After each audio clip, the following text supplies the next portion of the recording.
Welcome to Speed City with John Massengill, Les Kaiser, and Jonathan Green. It's the fastest hour on the radio, Speed City.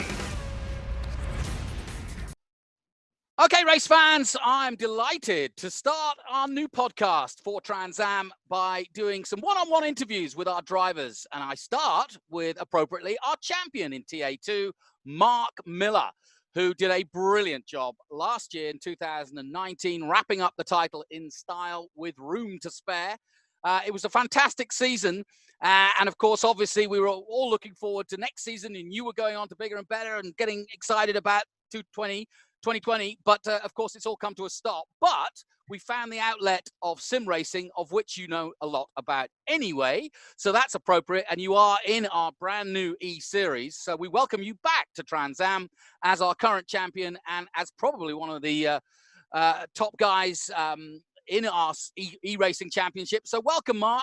And let me start by talking, first of all, about Dodge and last year and what a brilliant year that was. And just, you know, now you've had time to reflect what it's meant to you. Oh, it's Johnny, it's been a lot. You know, like, it's weird how right now we're in April and it's a distant memory. It's a happy memory, but it's a distant memory as we're trying to like have all these other goals that we want to accomplish as racers. And I know that, you know, starting in January, I had sights set on GT3 racing again in IMSA. And at this point, it's just kind of been one of those dream sequences, you know, like the entire season has been like a dream sequence. I am really happy that we were able to kind of win a championship for Dodge and Stevens Miller Racing and Prefix. It was like the perfect storm of everything coming together at the right point. But I said it last year, we all really had a plan, fit together, executed, and overcame a lot of things to win the title and win races. And I'd love to be back in Trans Am doing it again, but it had a great opportunity to return to Gradient Racing and run IMSA again. But the good thing about sim racing is you can race any series at any point, and it doesn't matter at all like what obligations you may have. If you have the time to go get on the simulator, then you can go you can run a GT3 car at Spa or Japan, or you can run a TA2 car or a GT car in a Trans Am race at Lime Rock, and then turn around and run an SCCA or a NASA event an hour later at some other track. So it's kind of a neat deal, but it gets time consuming. It really does. I thought traveling around the world from airplane to airplane was a busy lifestyle, but if you raced a lot of sim racing, you're pretty much locked up in your sim room for 8-9 hours a day. And that's just, I can't do that. That's not my lifestyle. But in some ways, Marc, you're not as perhaps down about the season not starting, because Sims is a big part of what you do as a coach. You've got clients you teach on Sims, and so you know about sim racing, and you're quite heavily into it in terms of professionally. Yeah, I mean, I started doing sim racing a long time ago, 15 years ago. And even before that, when there was an Indy 500 simulator, I would have that on my computer, and there were no wheels back then. It was just, I used a joystick and would run maybe 1 or 2 Indy 500s per week while I was in school. And I would come home from school, do my homework, and then run a full Indy 500. And if I went out on lap 2, that's it. You get one shot. And then you'd have to come back a few days later and try it again. Did you get to drink a lot of milk? I didn't drink much milk at all. But just because I didn't like it at the time, I think that the first really good milk I had was at Indy last year when I had to drink it. And I was like, this is great milk. But I'm not a big milk drinker, but I did. It was just a lot of practice, you know, and it would get you into this mindset. I think that's what I liked about sim racing is if you don't have a budget to go practice all the time, the best opportunity you have is to try to get into a mindset and a procedure.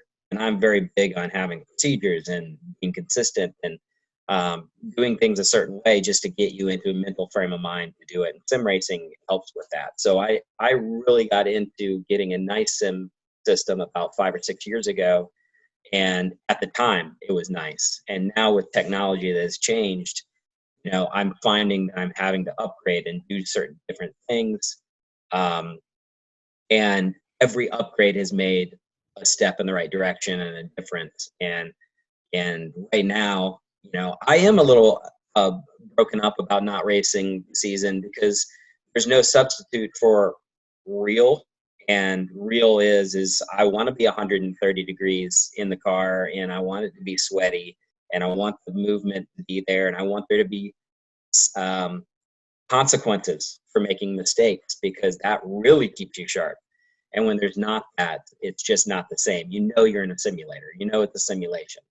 But the good thing about it is the more immersive you get with each component of your sim, the closer you get to that real life feeling. And that's kind of what we want. I've already ordered, I've been working a lot with SimCraft recently. I do a lot of coaching, like you said, online, and do seminars and data acquisition reviews on simulations. And it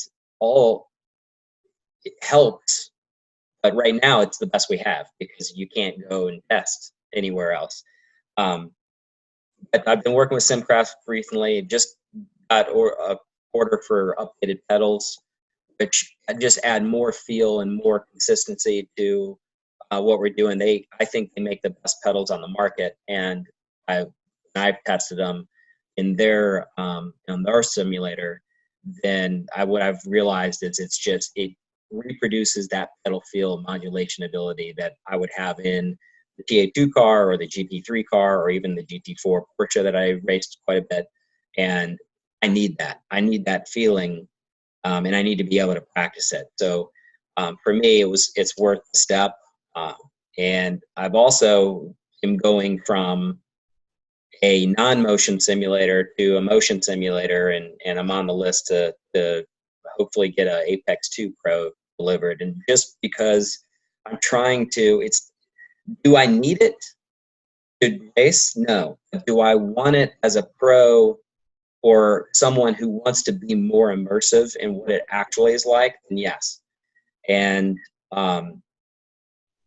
you see a lot of stories right now where you can bolt pedals. You can just put pedals on the floor, bolt the wheel to your desk, put a shifter, and put a monitor in front of you, and you go sim racing. Absolutely.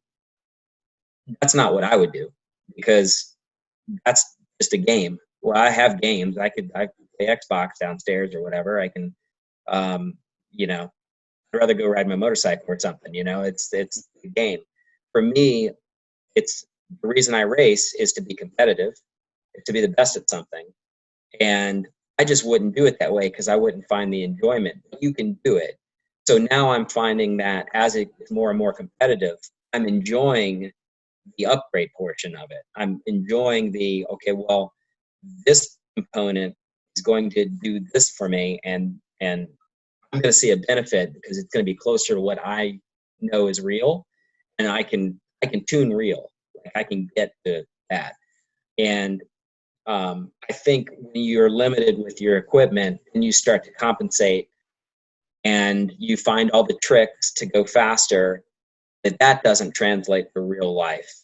And I don't want to get back in the race car or having learned all these sim tricks to be fast in the sim and really not have improved as a driver when it's time to be a pro again. So what I try to do when I coach is to be able to do that as well, is to counsel them on what their ultimate goal is and how to get there and the right process to do it. And for a lot of us, it's upgrading to the better equipment, making sure it's as realistic as possible, it is as immersive as possible, and don't treat it like a game. And that's kind of what I've been excited about in the series that I have done and some of the races that I have done. That's the way I've treated it. It's been difficult at times to get everything right, and it's certainly time consuming.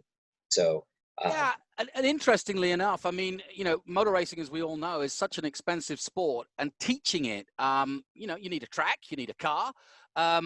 So the advancement of technology, and kudos to the gamers who've done such a brilliant job. The feedback I get from all of you professional drivers is how good the sims are. I keep saying games, they're not, but sims are. But so you can actually take, let's say, a 16, 18-year-old kid with not a lot of experience, and instead of wasting his father's or his own money crashing cars and making mistakes, and you sending him out of pit lane and hoping he's going to listen to what you said, you can actually be on a sim effectively with him, watching what he's doing, and advising him on the spot at really a lot less cost, obviously, bar the equipment. And you've got more time. You're in an environment where he can listen. Okay, it's not the real thing, but darn, it's not far off, is it? Well, it's true. So let me answer that by giving you an example. So if I were to go race a GT3 car or a GTLM car at Le Mans or the Rolex 24-hour, I have a team of engineers that are sitting on a box that has live telemetry streaming all the time. So they see every input I have in the car. They can manage the drivetrain, and there's typically a tire engineer, a chassis, one or two chassis engineers, a strategist, and then an engine engineer. And they're all working together, and they're watching everything. So that is, at any lower class, anything less than that, you are not allowed to have live telemetry. In sim racing, the technology is limited to just whatever. You don't have that limitation. So yeah, you can work with a 15-year-old kid that's going to race Formula 2000, or he's going to go race an SCCA class, he's going to race a Formula car or a TA2 car, and you can work with him. I can sit and look at not just his in-car, which in a sim I'm not a big fan of, but I can look at his live telemetry. Now, telemetry I know, hit acquisition I know. So I can see all of his input, steering input, brake pressure, what it looks like, how fast he picks up the throttle, how he modulates the throttle, how he modulates the brake, all of those things while seeing where he's placing the car on the track live, and talk to him. Because he's not actually under any physical load, and is not actually, physically getting dehydrated. He's not sweating. You sweat a little bit, especially in a sim seat, but you're not really under any physical pressure. It's all mental. And I can maybe communicate with him and get him into a frame of mind. And then really next time they actually go in a car on track, a lot of those natural abilities start to come out, and then he's only dealing with physical pressures, and you can stay mentally focused, and it is a help. What you don't want to do is create some bad habit. So having the experience I have with various levels of racing and different cars, from open wheel racing to sports car racing and Trans Am racing, if your goal is to race in TA2, I know that if that's sim, you cannot do that with the brakes. We can still practice it. I said, listen, you can go faster if you do this with the brakes, but in real life, here's what this is going to happen. Here's what could happen. So we can start changing the technique, even though if it doesn't help him go faster in the simulator, because of the experience level I have, I can train him to do the right thing. So when he actually gets in the car, it'll be better. The hard thing for me is the gamers that are out there are so good and at sim racing. They're so quick, they're so fast. They found all the tricks. They have all the best equipment. It's like me showing up with a TA2 car and trying to race against a TA1 car. And it's just the equipment level is better. They've got more horsepower, and they have more experience because they've spent more time in there, and they know all the tricks. And if you spend a lot of time on the simulator, you will get faster. You'll just keep getting better and better because you start to pick all those things up. So the thing that I worry about is getting to a point where is it no longer real? And And where is the translation from being the best gamer out there to being an actual pro driver? And I think there's a lot of guys that have the chops and the skills to be pro racers. But if you go too far down that rabbit hole, I think that you have to retrain yourself when you get back in a real race car.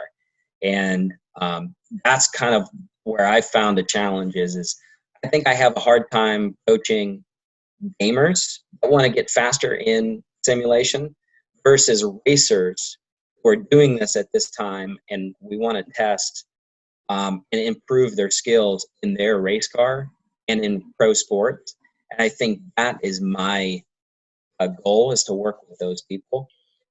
The other part of the equation is, you know, typically I've always used the simulator for reference, visual reference points. You can do a track walk and have never been to the track before. You can do a track walk, you can find bumps, you can find what curbings to use. All of those things are so important when you get there to real life. And there are places, there are some tracks on simulations that are not modeled as accurately. And there are places I will naturally avoid in my experiences that other people will not. Like people that have never been to that track, they'll go right over sections that normally that would break a diffuser, put two wheels up in the car, literally launch you off the track. And I would never go there. And then all of a sudden, everyone's going there and they're half a second faster. It's like, oh, well, that's not real for me. So I don't want to teach, you know, when we use the simulations, it's about in a basis of real life and real immersion. So track walks, curbings, how high the curbing is, how aggressive the curbing is, what you can and can't do with those curbings and the car placement. Oh, there's a bump here at turn 17 at Sebring. You know, iRacing really has done a great job with their laser scans and getting the track to feel right and the curbing to feel right. Not all sims have done that and modeled the tracks that way. So you don't always feel that, and it really affects the car in a negative way. So we're always trying to learn and teach people how to show up at the track and know their shift points, know their reference points, know where to look, what reference points are not just accurate, but repeatable.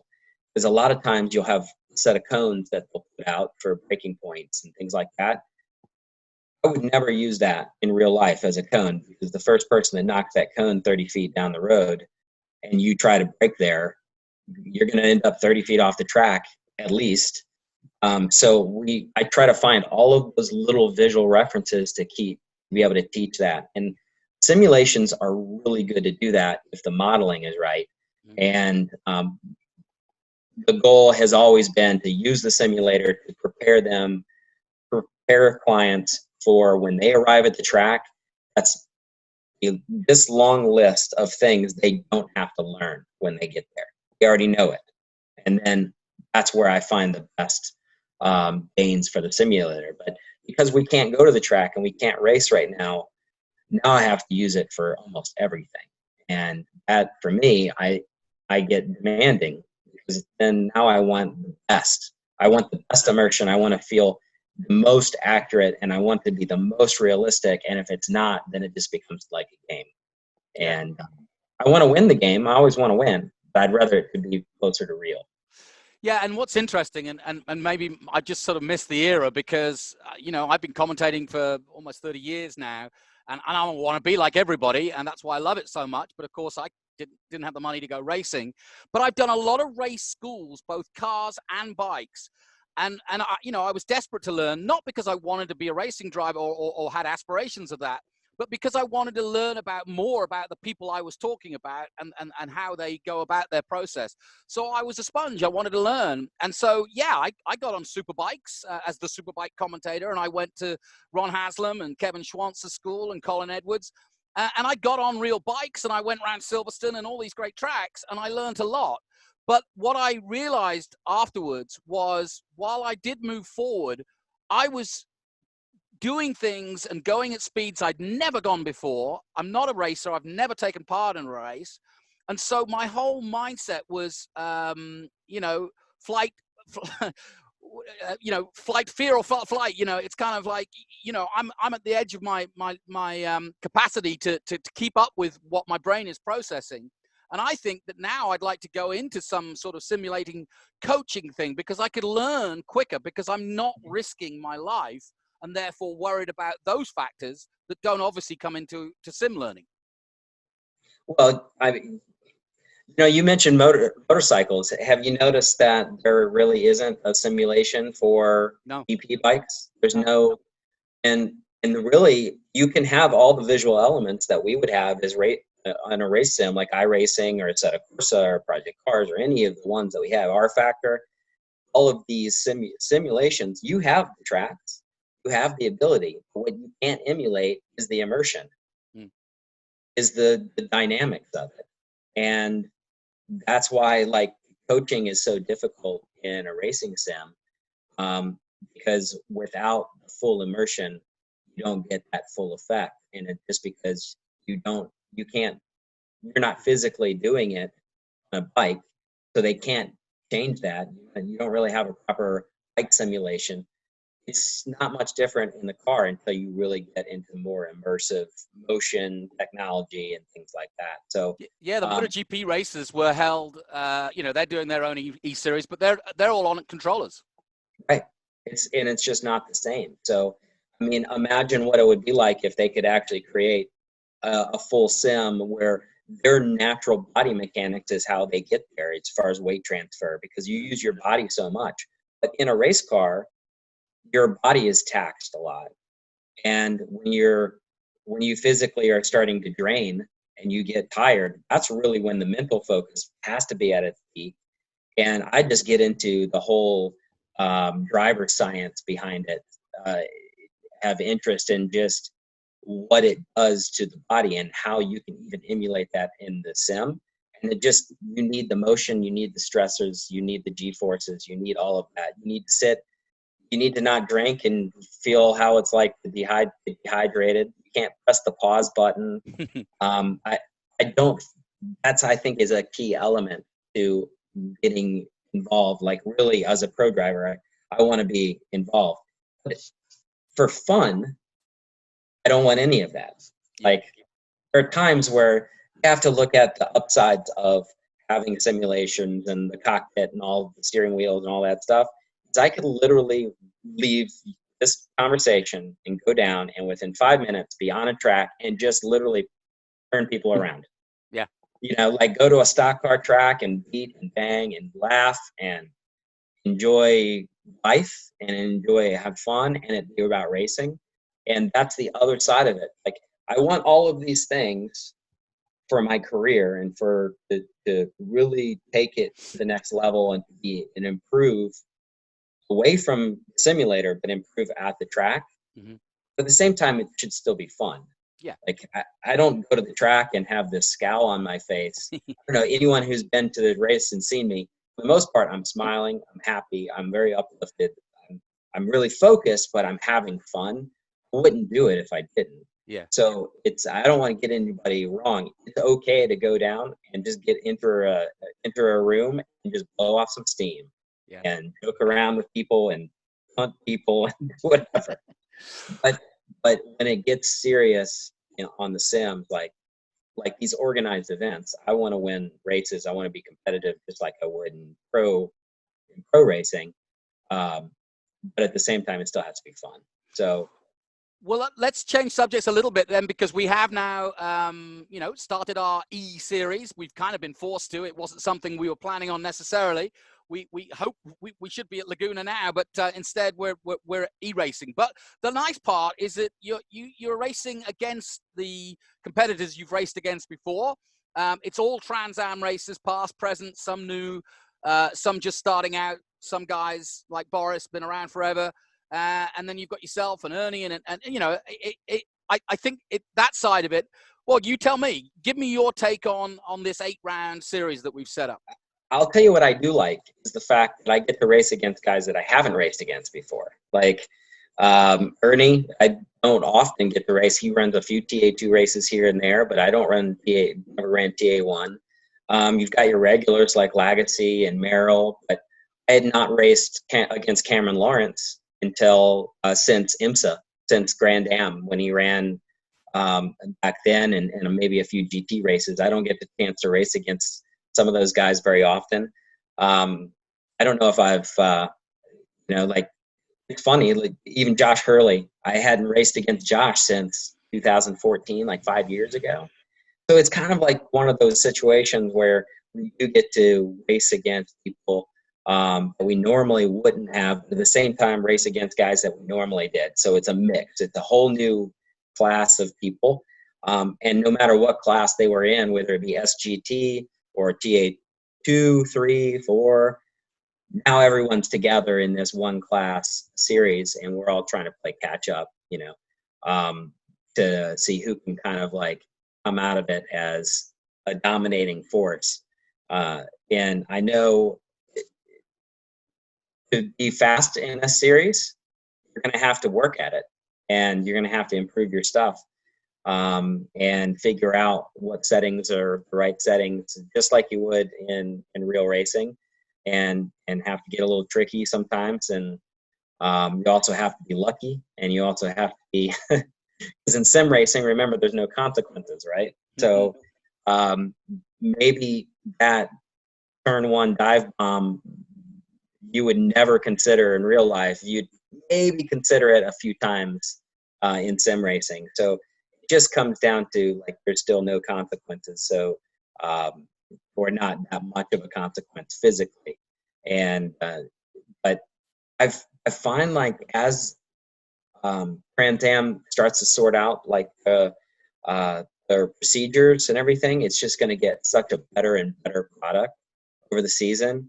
And I was unable to make the Laguna round. I'm hoping to make round 2 or round 3, I guess it would be, because I did Lime Rock. I had a lot of fun at Lime Rock, but I'm hoping to be able to do round 3 and then as many of the remaining races as I can. But we get further and further, I think it's just going to be better and better, and the racing is going to be more consistent, because there's a lot of people in there that are not used to sim racing, and they're getting up to speed, but they're also getting more competent. Things that they would never do, like re-enter the track after going off, for instance, they do it in sim. Like, you just do it because you want to get back into the fight. But because there's no consequence of getting creamed at 150 miles per hour T-boned on the simulator, but there is in real life, and they would never consider doing that. So as they started getting into the procedures of real life, then I think the racing gets cleaner and more, efficient. And then as we all get a little bit better with the format, as far as the Assetto Corsa, which is the gaming format that they use, we'll start to get more comfortable with how the cars and the dynamics are. We'll see some talent really pick up, Talking of people you haven't raced against, maybe we try to coax Simcraft into sending Willie T. Ribbs and Wally Dallenbach a couple of sims so they can join in. Yeah, well, I think that would be a great idea. In fact, I had at Sebring earlier this year, I had dinner with Wally, and we talked a little bit about it, and I'd love to race against him. And Willie I've known for the last few years, and I would love to actually race against him. Instead of not in vintage cars, like on sims, like that'd be cool. The other thing they can do is actually go right to Simcraft and get in their Apex 6 Pro full immersive and just go crazy. In fact, I think right now Spencer Pompelli is running a race right now. I was just talking to those guys live, and he's doing a race right at Simcraft in their system. And it would be a pretty cool thing to do. And if they won't go, then I'll try to go. Cool. Well, look, there is still a real world out there, even though we seem to have forgotten about it. Tell me about your plans for 2020 when they finally come to fruition. Gradient Racing, based here in Austin, Texas. Is this a step up for you? Is this something? I mean, I know you've done sports car racing and IMSA before, but it looks like a pretty tidy team, and it looks as though it could give you a chance, maybe even to go to Daytona. Tell me about the setup for 2020. So I started GT racing in 2015 originally with Riley Technologies or Riley Motorsports in the Dodge Viper program, and that's my first year in GT cars was there. And since then, it was mostly GT4 cars with former CJ Wilson Racing, now Gradient Racing.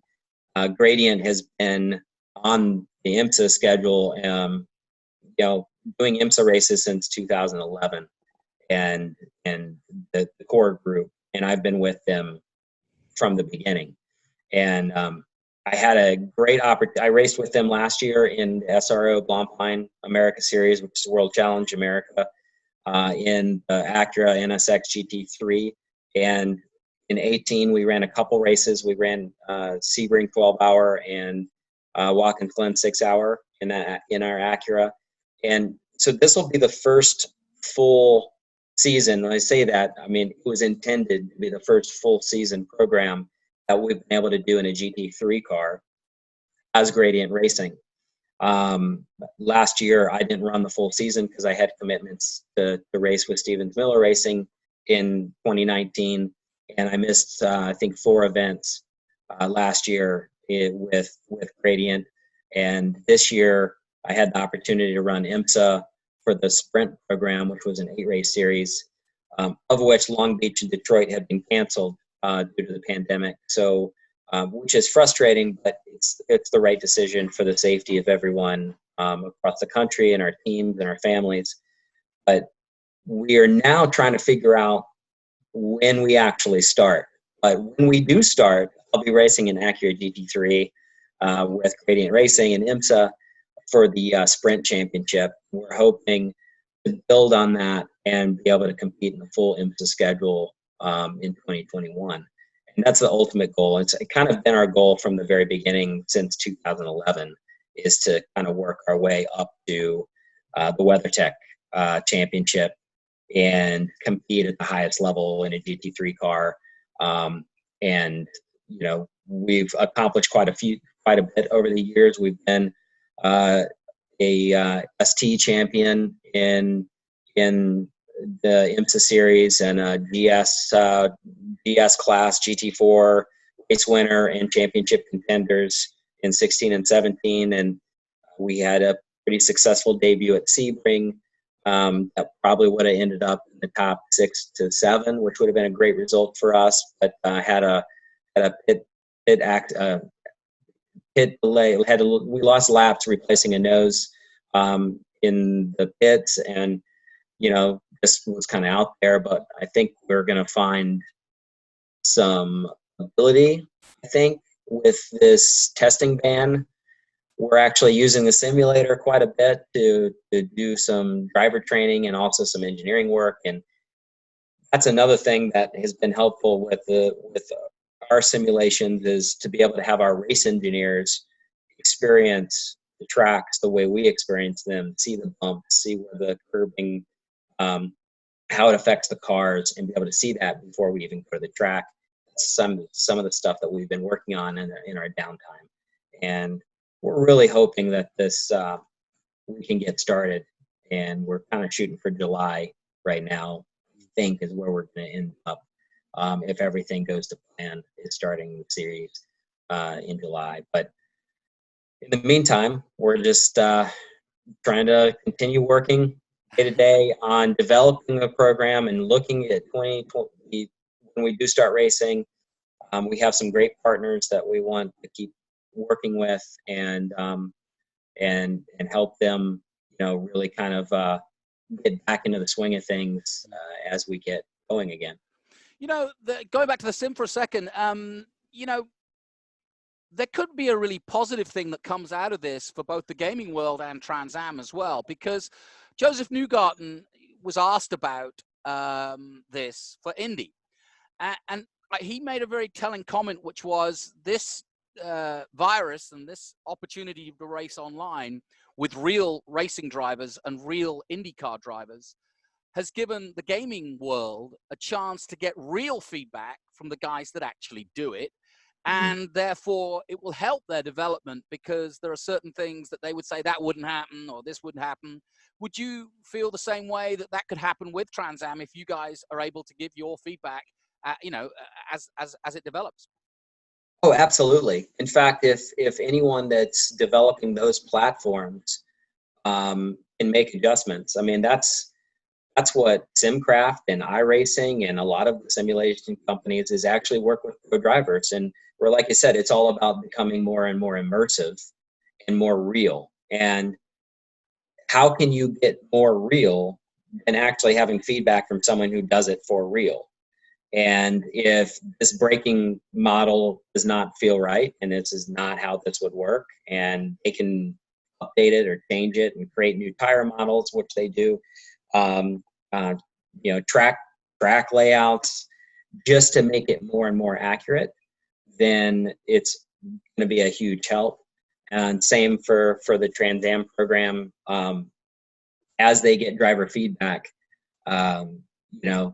absolutely. Like TA2 cars, we don't have ABS, right? So TA1 cars don't have ABS. We're right now in the simulator, we're using ABS. That changes the dynamic of the actual race completely compared to what it is. I would love to see someone develop a TA2 model, 4-speed, no ABS, proper, and make it as real as possible. Because when you race a stock car, for instance, on iRacing, like a cup car, it does not feel like a TA2 car. And same for, there just isn't a model for it. Yet TA2 is one of the most popular up and coming formats in the world right now.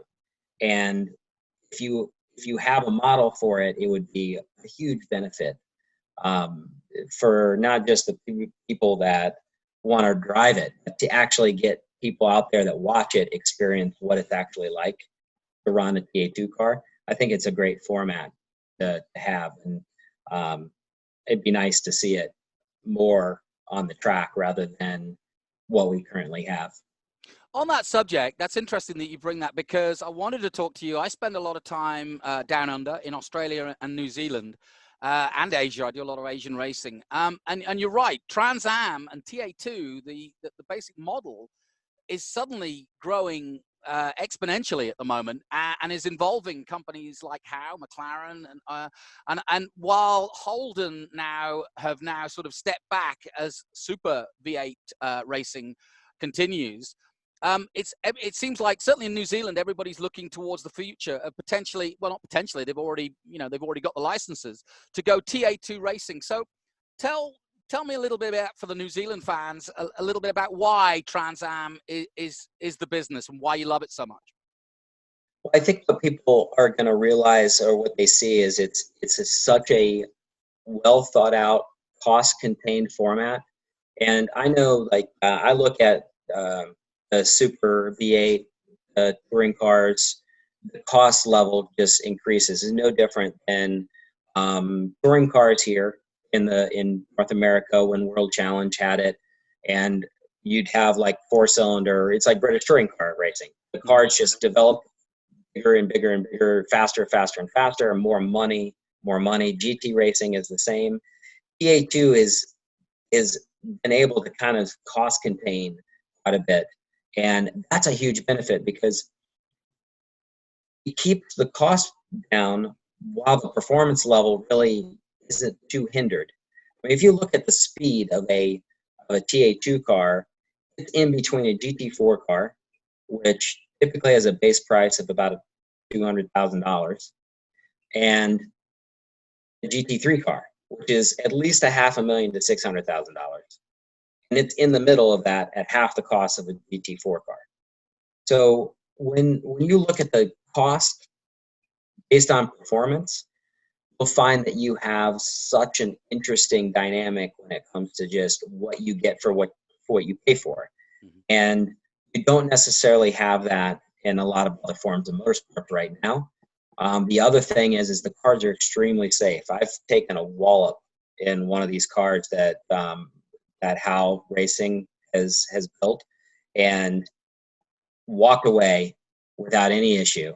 And multiple times. And safety is paramount. Performance is paramount. I think the culture is really part of it. You've got big V8, somewhat lightweight, fast down the straightaways, pretty nimble handling. And you put that all together with no technology with driver aids, right? So you have power steering, but you don't have ABS, you don't have traction control. It puts the driver back into driving, right? You don't have a sequential shifter, you don't have an ABS adjustment, you don't have traction control adjustment. It just, you can burn the tires off, or you can conserve them. It's your choice. And the great thing about that is it really kind of lets you get back to racing. You can take a car, I know in GT3 car, if the car's off or you lose your tire, because all of the technology makes the car so fast and the aerodynamics make it so fast, as something fails and falls off, you really have to like set it back. You have to whoa the horses a little bit. But when it comes to TA2, you got tires starting to go away, you can hang that car out all day long. Like, you can just let the car drift. You can struggle. You can still fight it. So the thing is like, it really lets you get down to drivers who are okay driving out of their comfort zone. Mm-hmm. Love TA2 racing. And timid drivers typically are pretty good at end of the races in a TA2 car because they've taken care of their tires. So they may be a little more timid and never get the car sideways and don't really put the car in harm's way so much. But at the end of the race, when that guy has thrashed his tires, the tires are good and they're still holding in. They're still in there. And I like the fact that there's different ways you can approach how you drive the car. And certain ways may be better at any given time. But it's really, they're fun cars to work with. And like I said, it really comes down to cost. It's how much you want to spend to have a lot of fun, and the quotient is really attractive in that market. And as you well know, you don't need to spend any time in Australia to know what V8 supercar racing means to them. Certainly in Australia, less so in New Zealand, but still, it's very strong down there. And so have been the sales over the years of Holden, Ford, and so on. It's a religion, if you will, for motor racing.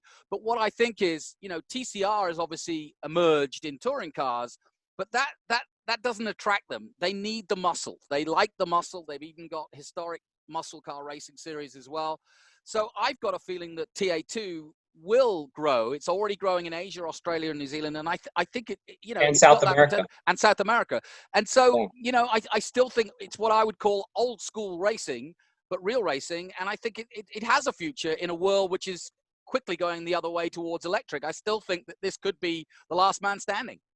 Yeah, I think Johnny, you hit a really good point. You've got modern racing, which I look at as GT racing, GT3, GT4, TCR now, and it has a huge place and a huge, following just because they're modern cars. But there is a level of nostalgia that you need, and I don't think I've ever gone anywhere where the TA2 car, especially our Dodge Challenger, did not turn heads because of how it sounded. It's not the norm anymore. It's not the regular thing anymore. And it really stands out from a crowd because you've got a car that blows by Porsches down the straightaway. Like, literally, see ya. And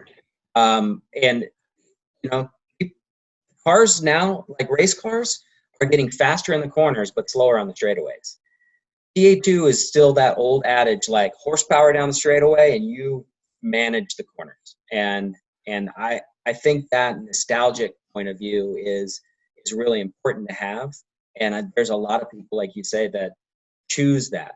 They want to go as fast as possible down the straightaway. And they want to have a car that is capable of doing that. And my TA2 car last year on the same track as our GT3 car was the same top speed. And I had more horsepower in the GT3 car.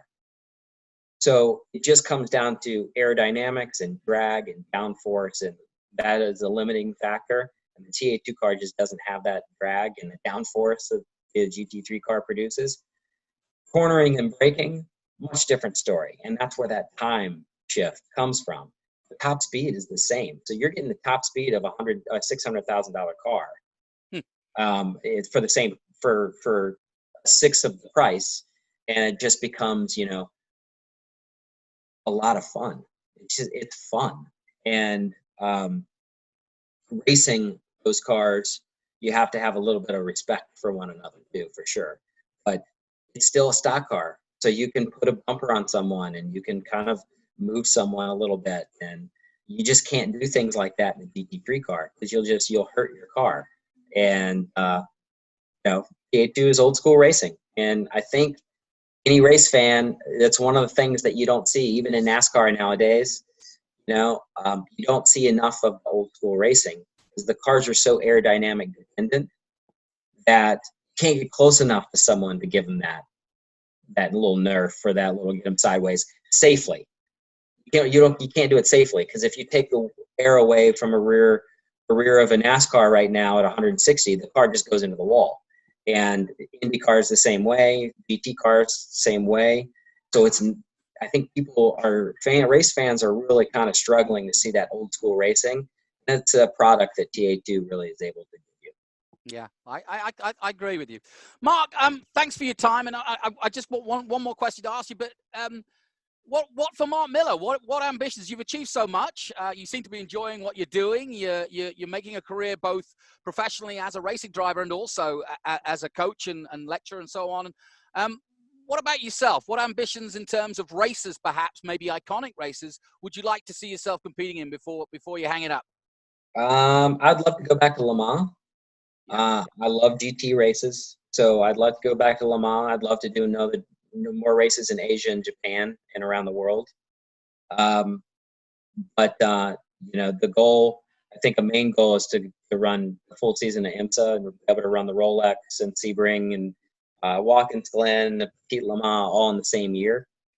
And I will not hang it up until I can race Trans Am again though. So I kind of want to come back and race Trans Am more. I really had a lot of fun. And the cars are less physical to drive than GT3, so I think I can be a little bit older and still make it work. I love it. I think I couldn't agree more. Yeah, but I would definitely love to come back, and I'd also really like to give TA1 a try. Chris Dyson and Ernie and Adam Andretti all look like they have a lot of fun up there, and it looks like they need a little more competition. So I'd like to come out and try to, if the opportunity is there, I'd love to come out. Oh, the gauntlet has been thrown down. Our TA champion wants a bit of Andretti and a little bit of Dyson. And I think there will be some Dyson if they all get together. That will be fun. That'd be fun. Hey, listen, I'm going to sum this up by saying I think your future's bright regardless of what you do. I've just come back from New Zealand where, I don't know if you've heard of him, but one of the world's top gamers, he was the Gran Turismo champion for many years. He's also taken part in the gaming of Formula One. His name is Igor Fraga, and he won our single-seater championship backed by Sony and Gran Turismo. And They've now taken him. He's 21. He didn't have the money to go racing. He did some junior stuff, but he didn't have the full money. But now he's backed by Gran Turismo. They are now taking him FIA F3, and Helmut Marko has just taken him on as a Red Bull Junior. So that is awesome. So it just shows you that you can come out of sim racing, yes, and become a real professional driver on his way to either Indy or Formula One. You definitely can. And kudos to those companies and those organizations that are doing that. And because it's good for their product.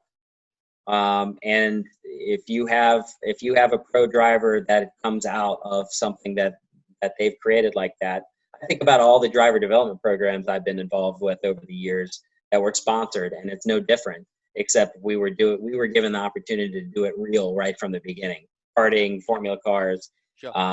But to be able to race all of those cars at that level on a simulator and then get a taste of real racing is kind of like a little bit of a shock.